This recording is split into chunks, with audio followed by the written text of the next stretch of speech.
In the study of the book of Hebrews chapter 10, verse 9 to 14, we see a remarkable distinction between the ministries of the early priest and Jesus' eternal ministry in the heavenly sanctuary. While the early priest repeatedly offered sacrifices that could never fully remove sins, Christ offered himself once and for all, a perfect and complete sacrifice that achieve eternal redemption for all who believes. Jesus' role as an advocate is central to his ministry in the heavenly sanctuary. This concept is highlighted in the book of Hebrews chapter 9 verse 28. Christ was offered once for all time as a sacrifice to take away the sins of many people.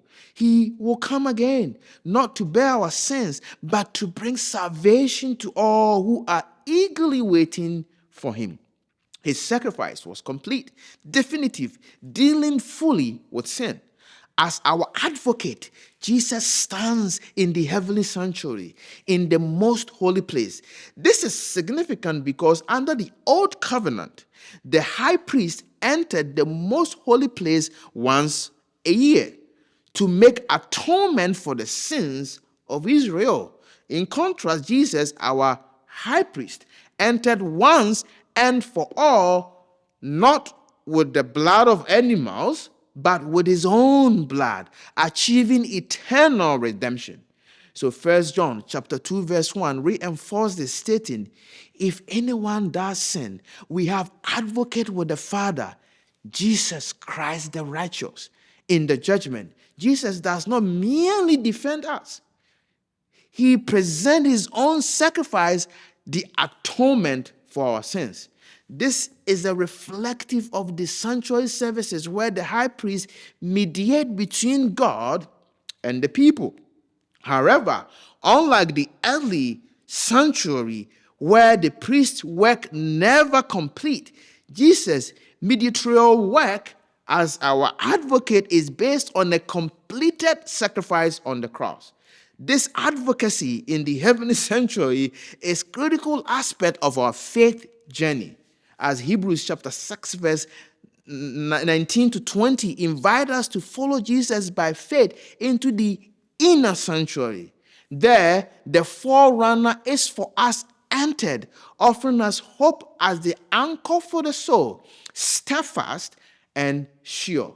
This invitation to enter by faith into the heavenly sanctuary, where our advocate mediates on our behalf, is an invitation to experience the fullness of God's grace and mercy. Ellen White, in Great Controversy, emphasized this essential nature of Christ's heavenly intercession, stating the intercession of Christ in man's behalf in the sanctuary above is essential to the plan of salvation, as was his death upon the cross. Through his ongoing ministry in the heavenly sanctuary, Jesus not only secure our forgiveness, but also empower us to live in harmony with God's law written on our heart. Jesus' ministry as our advocate in the heavenly sanctuary offer a direct, effective, and perpetual intercession, contrasting sharply with the repetitive, and symbolically inefficient act of the early priest. His advocacy is sure of God's mercy and justice. Mercy is accepting his sacrifice for our sins, and justice is the fulfillment of the law's requirement. This divine advocacy enables us to approach the throne of grace with confidence, receiving mercy and finding grace to help us in the time of need today. And that is the nugget. Thank you for studying. I will see you tomorrow for the final thought.